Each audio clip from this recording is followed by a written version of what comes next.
Ahmedabad plane ક્રેશનો મામલો વડોદરાના વાઘોડિયાના પૂર્વ ધારાસભ્ય મધુ શ્રીવાસ્તવે પ્રતિક્રિયા આપી છે। અમદાવાદ પ્લેન ક્રેશનો મામલો વડોદરાના વાઘોડિયાના પૂર્વ ધારાસભ્ય મધુ શ્રીવાસ્તવે પ્રતિક્રિયા આપી કહ્યું, ઘટના દુઃખદ છે, ભૂલી શકાય તેમ નથી। કહ્યું, મૃતકોના પરિવારજનોને જે રીતે ટાટા કંપની દ્વારા 1-1 કરોડની સહાય કરાઈ છે, તેવી રીતે કેન્દ્ર અને ગુજરાત સરકાર દ્વારા પણ 1-1 કરોડની સહાય કરવી જોઈએ।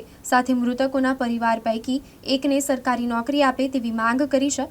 મારી પાસે જો આ માટે કોઈ મૃતકના સ્વજન ભલામણ લેટર લેવા માટે આવશે તો હું ચોક્કસ ભલામણ પત્ર લખી આપીશ। મહેશ્વરી ભાવિક અમારા વાડી વિસ્તારના રહેવાસી છે, એમના પરિવારને પણ સહાય મળવી જોઈએ તેમ તેઓ દ્વારા કહેવામાં આવ્યું। જો ટાટાએ જો પૈસા આપવાનું નક્કી કર્યું છે તેવી રીતે કેન્દ્ર સરકાર ને રાજ્ય સરકારે બી બેઉ મળીને જે ટાટાએ આપ્યું છે એ કેન્દ્ર સરકારે આપવું જોઈએ। ખરેખર આ દુર્ઘટના બની છે અને મોત એકદમ તાત્કાલિક આવી છે। આવા મોતના આધારે એના પરિવારને ખરેખર સહારો જોઈએ, એના પરિવારના છોકરા જે નાના હોય એમને બી સહારો જોઈએ। મારું મંતવ્ય એ જ છે કે રાજ્ય સરકાર અને કેન્દ્ર સરકાર જે રીતે ટાટાએ કરોડ રૂપિયા આપ્યા છે એ તો કરોડ રૂપિયા રાજ્ય સરકારને કેન્દ્ર સરકાર આપે એવી મારી વિનંતી છે।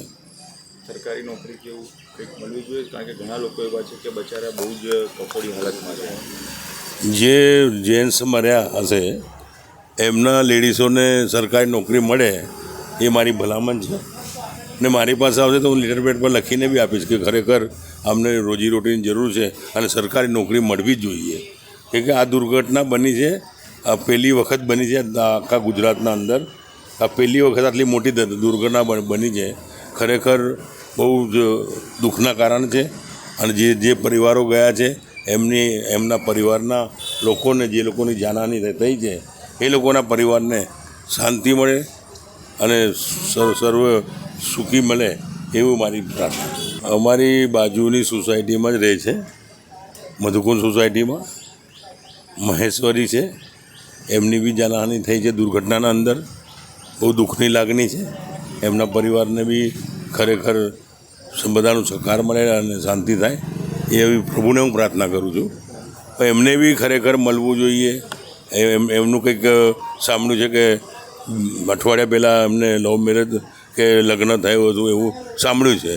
બહુ દુઃખની લાગણી છે અને અમારા વાડી એરિયાના અંદર આ થયું છે તો વાડી એરિયા તરફથી બધા જ ભાઈઓ બહેનો અને યુવાનો તરફથી મારી સરકારને, કેન્દ્ર સરકારને, રાજ્ય સરકારને બહુ જ વિનંતી છે કે કંઈક બી રાહત આપો, એ સરકારી નોકરી આપો।